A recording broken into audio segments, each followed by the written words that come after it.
Hey everyone, and thanks for joining me today. As you can see in the title, today I want to talk about some guidebooks. And the reason that I decided to make this video is you may have seen that every now and then we do the tarot roundtable where we talk about the different cards in the tarot and we go through it by numbers. And in preparation for these videos, I go through some of my guidebooks to see what they say about the cards and to see if there's any good information that I could use to prepare for the videos. And with each episode, that pile of books just got bigger and bigger. And then I decided to count. And I actually have 10 guidebooks that I use as a source for reference. So I thought I would share these with you. And I'm going to try to make this video not too long. So let's get right into it. The first one is actually not a book that comes with a deck, but it's still a really good tarot book, and that's The Smart Girl's Guide to Tarot. And this one might not be available in book form anymore, but it is as a Kindle. And what I love about this book, first of all, I wish that the cards that are depicted in here would actually be a real tarot deck because I love the imagery. But this book is extremely funny. So I use this as a guidebook sometimes for my housewife's tarot. And I'm just going to give you one example of a card. For example, the Three of Swords. Notice how all the bad romantic cliches involve threes. Three is a crowd, romantic triangle. There's a general acknowledgement that, other than the Holy Trinity and the Bee Gees, three is a problematic number. So not surprisingly, the Three of Swords is a bummer card for anyone doing a relationship reading. Unless it comes in a present or recent past position, in which case they already knew. It indicates separation, whether fighting, physical distance, or that cow he insists is just a drinking buddy. The traditional image for this card is a heart pierced by three swords. Get the picture. So that's the way in this book is written in.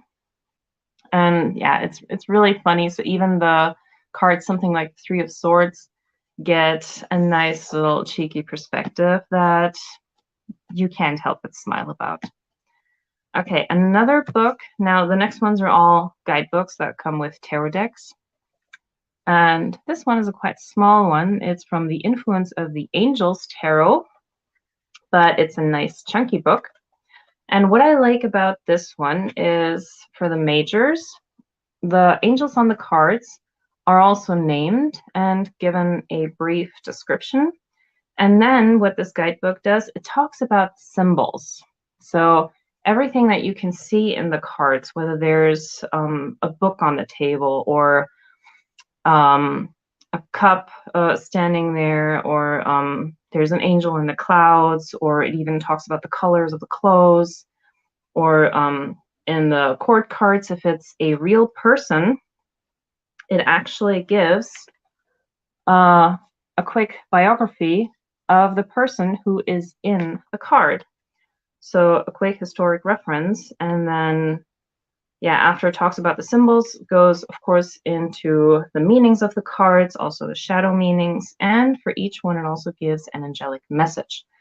And also I think this is, if someone wants to get this deck as a beginner, this is a really good guidebook, because what it also does is for each number, no matter which suit it's in, it will always give a quick reference to the numerology, what each of the numbers symbolize in numerology. And so I think that is overall a really useful guidebook. Now the next one is the guidebook that comes with the Arcus Tarot. And with this one, it goes a little bit into what is tarot in the very beginning of the book, but then it quickly goes into the talking about what is the Arcus Arcanum and how it is built, and then it goes into the cards, and it always gives a description of what we actually see in the cards, and then it gives us the meaning, and it also puts it in perspective of certain situations in life, such as partnership, work, and other things in life, and it also gives an extreme version of the cards. And even with the minors, it still gives us a description of what we see in the cards, because the artwork in this card is very specific, very particular. And then it gives us the meaning. And so there's really, like, if you have the deck and you want to know what this is all about, this is definitely helpful. And it also gives a few different perspectives on how to see some of the cards, which is why I like this. This next one, I actually bought the book first before I decided to purchase the deck, because the book was way cheaper. And I thought, if I don't like it, then, well, I have a nice book, but I don't need to purchase the deck. I ended up buying the deck. And I'm talking about the Cosmic Tarot by Norbert Lösche.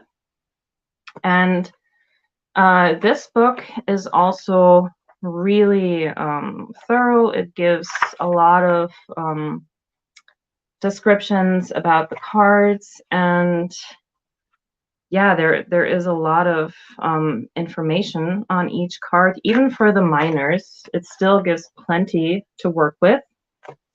And since there are a few cards in this deck that look kind of like Hollywood stars, let me just find it.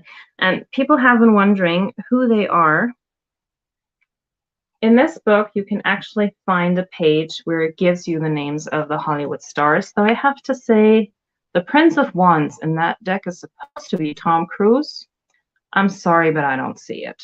And then in the Nine of Wands, there is either, well, for me, it looks like Corey Haim, but it could also be a very young, maybe Rob Lowe or something. But that one isn't even mentioned here. But we do have, for example, the Two of Cups is Humphrey Bogart and Ingrid Bergman. I think that's from Casablanca, isn't it? That famous scene, that famous kiss. And we have Greta Garbo in here, twice actually. Liz Taylor is in here, Sean Connery. No, Greta Garbo is in here 3 times. Gregory Peck, Fred Astaire. So yeah, a few of these are mentioned. So if you want to know what they are, it tells you in this book. Now, this next one I think is a really great book, especially for young tarot readers.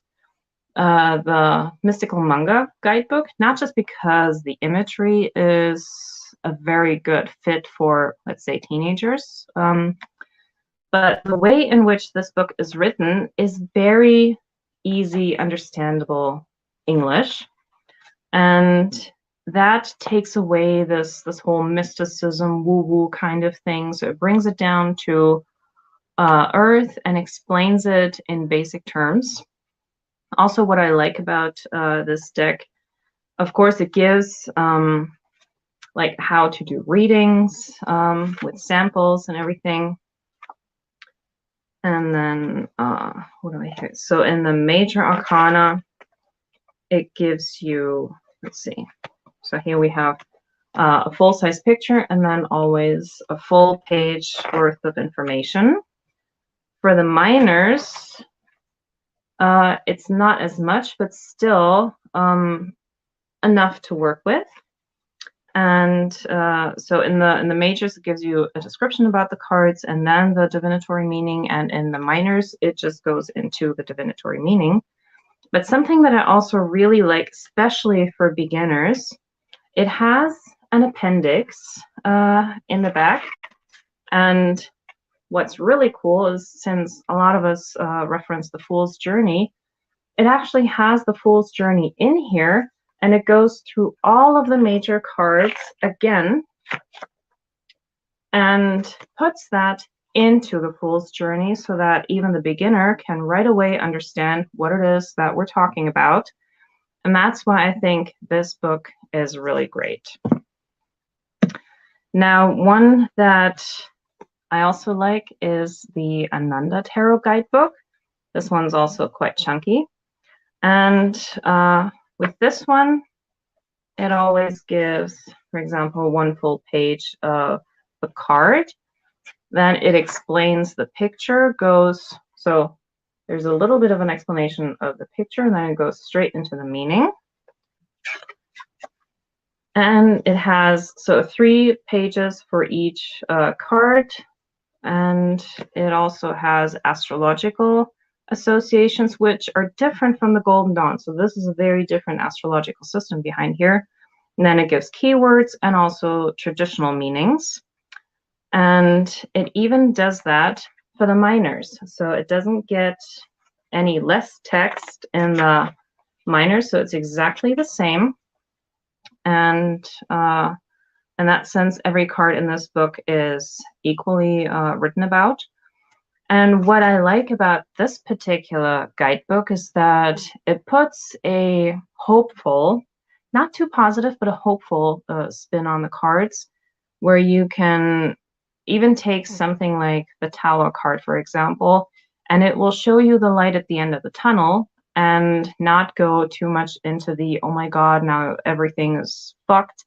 No, this will be like, okay, something happened. How do we get out of this? And I like this approach that the book has. So that's why I turn to this one, especially if I have a reading where I'm not feeling so great about the cards, and if I need a little pick-me-up, then I would go to this one. But it's not overly positive. That's not what I mean by this. Then another one that I really like is the Pagan Tarot, because this one is very modern. The artwork in this is very much everyday life, talking about like work-life situations and things like that. For example, here you see she's sitting in an office. So this deck is very modern, and it also that goes for the texts that are written about the cards. They are also extremely accurate for the time period that this deck is in. And so for the majors, it gives a full page of the card and then a full page of the description. And for the minors, once again, it's like this, very typical, but still plenty of stuff to work with. And what I also like, the court cards, they have their own section where you can read about them. And so for the court cards, you once again, well, depending on how much is written, but you could technically get an entire page for each of them. And yeah, so some have a little bit more writing. So especially since the court cards are something that I struggled with for a long time, this book is really great for that. Now, another book that I like very much, and sadly this is only published in German, it's the guidebook for the Willis Tarot. And what I like about this one is that for that specific deck, it goes into the symbolism. Where is it? So there's specific things that occur in the cards over and over again. And it talks about these here and what it means if one of these shows up in the card. And then it goes into the actual cards. And I like that it gives pictures of other decks as a reference. And it always gives us, so what do we have here? We have the astrological stuff. It talks about the Hebrew letter, because this deck has, it's kind of a combination of 3 different decks. And the Heindel Tarot is in there. That's why we have the runes and the Hebrew letters in there. So it talks about the rune and about the number of the cards, and then it gives a description of what we see. It also tells us what we read on the card, because the creator put his actual notes in the card. And then it gives an interpretation. And even for the minors, it gives the picture, it gives us all of these things again, so it really doesn't shy away from like talking about the cards. And it also puts it in perspective to the Thoth Tarot, sometimes the RWS, to give us comparison of these other decks, so that we yeah, have like a reference point to work with. Sometimes it's just one of them, sometimes both of them, and well, sometimes none of them, but for the most part you have always other examples here. And that, I think, is a very nice touch to really study the tarot cards, and you don't have to look at another book to see the comparison. It's in here and they talk about it, so that's why I like this one. Now, one of the first really big guidebooks that I got with my Avalon Tarot is this one, and it's in English called Legend Arthurian Tarot or something. So this one is also a nice chunky guidebook, and what I like about this one, and I have yet to really dive into this deck, is after the initial opening, like what is tarot, it talks about the legend of King Arthur, because that's the topic of this whole deck. Of course, it gives some spreads, and then it goes into the cards. So it gives us the card, and each card has its own person or story from the Arthurian legend in it, and it also gives us an astrological rulership of each card, and then it gives us, let's see, so it gives us the meaning, the reverse meaning, and then a description of the card. And after that, it actually goes into the stories of the actual person depicted in the cards. And it does that with pretty much all of them. So you always get a story with that. And even in the minors, I mean, the description is a bit shorter, but you still get the story aspect with it. So, and that's why I want to take my time and really get to know this one, go through all of the stories. This reminds me very much of the Lover's Path Tarot, which I'm also going through card by card to learn all the stories, because I will then get much more out of the deck. And the last one I have here is actually one that I love to use as a reference book, is the one from the new Mythic Tarot. It's quite a big one. And with this, it also is similar to the Lover's Path Tarot in that sense that each of the suits has a story from Ace to 10. And then in the court cards, they are the people from the story. And what I like about this, so you first get a little bit of a card about a description about the card, and then for the majors you get some additional information about things that you can see in the card, and then you get a lot of text on the actual story that's in the card. Then you get an inner level, and then the divination. So there's still a lot with this, and even in the minors you still get the description, and then it tells you something about the cards. And so through the minors, it takes you through the story, and it tells you every time like what part of the story you're actually in.